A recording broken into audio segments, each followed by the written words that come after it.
이인자의 불안한 칼춤입니다. 자고 나면 논란 또 논란입니다.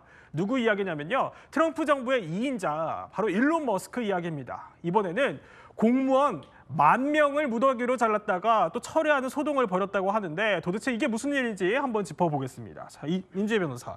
그러니까 나란 일 하는 공무원이에요. 그러니까 어쨌든 간에 다 일이 있고 보직이 있으니까 그 자리를 받은 거일 텐데 자, 무슨 일을 하는 사람들이길래 이 사람들을 10,000명씩이나 갑자기 자른 거예요?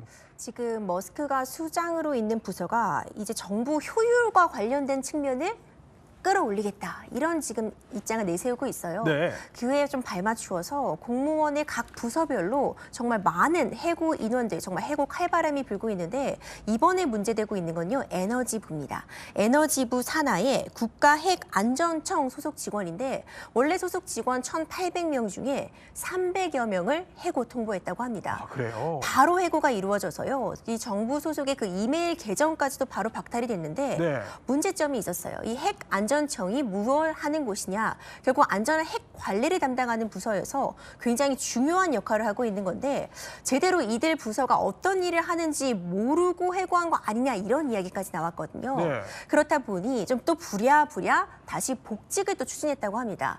그런데 정부 이메일 계정까지 해고 즉시 바로 박탈해버리니까 이 해고자들한테 연락을 취하기도 쉽지 않다 이런 이야기가 전해지고 있어서 즉시 이메일 연락이 안 돼서. 그렇죠. 그렇다 예. 보니까 이 해고도 어떤 기준이 없이 너무나 효율성만 강조하고 있는 거 아니냐. 특히 이 대상들이 일부 수습 직원들을 대상으로 했다고 합니다. 그러니까 1, 2년 정도 수습 기간을 거치게 되는데 저성과라는 것을 이유로 해서 이런 해고 칼바람이 불었다고 하는데 이 부분도 지금 미국 사회에서 좀 문제점으로 떠오르고 있습니다. 아니 딱 들어도 그러니까 국가핵안전청 이렇게 얘기만 들어도 엄청 중요한 일을 해야 될 것 같고 기밀도 많이 다룰 것 같은데 자 이런 부서를 이만큼 많이 칼질해도 괜찮은 겁니까? 어떻습니까? 그러니까 사실 트럼프하고 머스크하고 공통 분모가 있지 않습니까? 두 예. 분 다 어떻게 보면 사업을 하는 사람이기 때문에 이 공무원, 공적 영역에 대한 어떤 본인들의 생각이 조금 편향돼 있다는 그런 비판이 있습니다. 특히나 이제 그 머스크도 그렇고 특히 트럼프 같은 경우는 그 기존에 있던 기득권 세력에 대해서 딥스테이트라고 해서 그림자 정부라고 하고 기존의 연방 정부에 있는 공무원들에 대한 어떤 비판적 어떤 시각을 갖고 있기 때문에 네. 고인물 빼기라고 해가지고 이 사람들을 어떻게 좀 해야 된다 그런 생각을 하고 있는데요. 본인이 칼질하기 전에 어떻게 보면 머스크를 통해서 그 자리에 올려가지고 머스크를 통해서 칼질을 하고 있거든요. 근데 네. 아무래도 봤을 때 굉장히 중요한 업무를 함에도 일정 부분 쿼터를 줬을 것 같아요. 그렇기 때문에 중요한 이름에도 불구하고 여러 영역에서 줄이기 위해서 구체적으로 디테일하게 보지 못한 상태에서 일처리를 하다 보니까 이런 어떤 사단이 났지 네. 않았을까 싶습니다.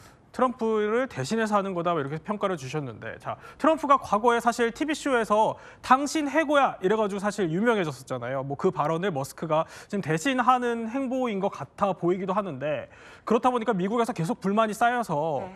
테슬라 보이콧 시위까지 확산된다고 해요? 테슬라 you are fired 이렇게 되는 것 같아요. 네. 테슬라가 해고당하는 손절하는 그 얘기를 하는데 테슬라가 미치지 전에 산 차입니다라는 스티커를 지금 많은 미국에서 시민들이 붙이고 있다라는 겁니다. 네. This is my last Tesla. 그러니까 나의 마지막 테슬라다라거나 여러 가지로 테슬라 안녕 이런 여러 가지 스티커들이 나오고 있는 겁니다. 그리고 지금도 하나 일론 머스크가 미쳤다는 걸 알기 전에 샀습니다. 라는 여러 가지 표현의 네. 이런 스티커들을 붙이고 있고요.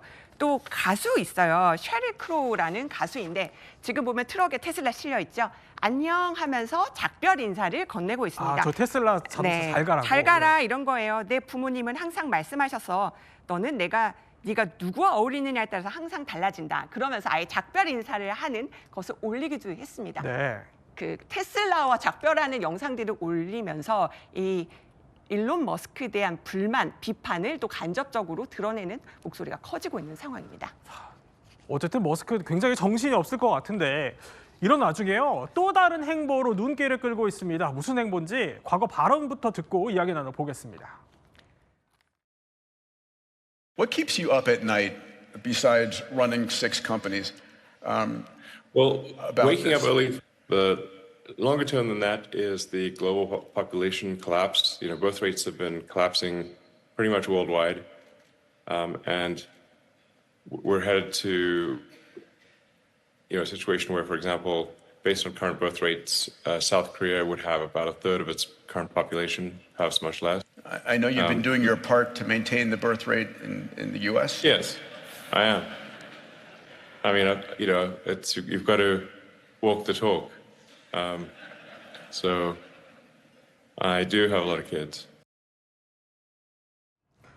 자, 저게 뭐 한 작년 10월쯤이에요. 그러니까 당시 트럼프 캠프한테 거의 올인하다시피 했었던 머스크인데 뭐 맞아요. 국내 사정도 바쁜데 보니까 한국 출산율까지 걱정해요. 한 번이 아니에요. 저렇게 얘기를 하고 트위터에 또 올려요. 그러니까 X에 또 올리면서 예. 한국 정말 인구가 이러다가는 뭐 3분의 1 정도 줄어들 것 같다. 한국 인구에 대해서 유독 저출산 걱정을 많이 합니다. 아까 본인이 얘기했던 것처럼 보면 저출산 걱정하면서 나는 굉장히 미국을 위해서 공헌을 많이 한다. 조금 이제 뒤에 얘기를 하겠지만 12명까지 낳았는데 이제 13번째 자녀가 나왔다는 얘기가 나오고 있잖아요. 네. 그러면서 특히나 이 출산을 많이 해야 된다는 점을 강조를 하고 있습니다. 그러니까 행동으로 보여줘야 하니까요. 라면서 나는 아이가 많다 이렇게 얘기를 했는데 말씀해 주셨던 것처럼 12번째에 이어서 13번째 아이가 나타났다는 주장까지 나오더라고요. 그렇습니다. 20대 여성 인플루언서 애슐리 세인트 클레어가 이제 본인의 SNS에 5개월 전에 자녀를 출산했다. 그리고 아이의 아버지는 일론 머스크다. 이런 글을 올리게 된 겁니다. 이와 관련해서 원래는 아이를 위해서 공개하지 않으려고 했는데 이제 다른 이제 언론에서 미리 공개를 하겠다고 해서 나도 공개를 하게 되었다. 이런 입장을 덧붙이기도 했는데요. 이와 관련해서 머스크가 어떤 공식적인 입장을 내진 않았습니다. 하지만 아이를 갖는 게 부업이냐라는 그런 댓글에 일론 머스크가 직접 웃음 표시 답글을 달았다고 해요. 아, 그래요? 이걸 보고 뭐 간접적으로 인정한 것이 아니냐라는 이야기도 나오고 있고요. 일론 머스크는 앞서 말씀 주신 것처럼 이미 12명의 자녀를 갖고 있습니다. 그러니까 4명의 여성으로부터 이번에 마지막 이 아이까지 친자로 확인이 된다면 13명의 아이의 아버지가 되는 셈이죠. 네, 여기까지 이렇게 또 오늘 이야기 핵심만 한번 살펴봤습니다.